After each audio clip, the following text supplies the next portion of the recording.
నమస్కారం. నా పేరు నరేష్ నాయక్, లంబాడి ఐక్య వేదిక రాజన్న సిరిసిల్ల జిల్లా అధ్యక్షుడిని. ఏదైతే ఈ ఫిబ్రవరి 15వ తారీఖు నాడు మా సంత్ శ్రీ సేవలాల్ మహారాజ్ గారి 285వ జయంతి ఉంది. దీనికి మేము ప్రభుత్వం సెలవు దినం ప్రకటించాలని గత 10 సంవత్సరాల నుంచి డిమాండ్ చేస్తున్నాం. అప్పటి ప్రభుత్వం ఏదైతే బీఆర్ఎస్ ప్రభుత్వం పోయిన ఎలక్షన్లో హామీ కూడా ఇవ్వడం జరిగింది.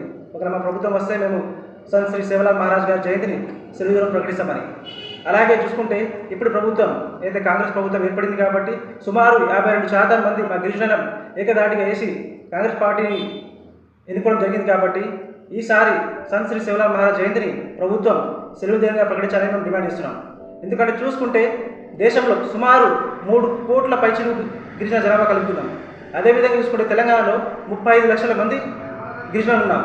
సో మా ఆరాధన దైవం గుర్తించి మాకు సెలవు దినం ప్రకటించాలని డిమాండ్ చేస్తున్నాం. ఇంకో విషయం ఏంటంటే ఏదైతే బడ్జెట్ అలొకేషన్ ఉందో అది చాలా తక్కువ ఉంది. ఈ రాజన్న సిరిసిల్ల జిల్లా చూసుకుంటే కేవలం 73,000 కోసం రిలీజ్ చేయడం జరిగింది.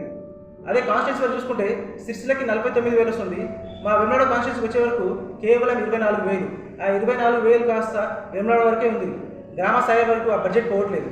సో మేము మా గిరిజన ఐక్యవేదిక తరఫున డిమాండ్ చేసిందంటే ప్రతి నియోజకవర్గానికి ₹1,00,000కి మించి తగ్గకుండా రిలీజ్ చేయాలని మేము ప్రభుత్వాన్ని డిమాండ్ చేస్తున్నాం. మరో ముఖ్య విషయం ఏమిటంటే ఏదైతే మన వెమ్లాడలో శ్రీ రాజరాజేశ్వర స్వామి దేవస్థానం ఉందో మా గిరిజనులు సుమారు 40 నుంచి 45 మంది గిరిజన భక్తులు వెమ్లాడ దర్శనం చేసుకుంటున్నారు.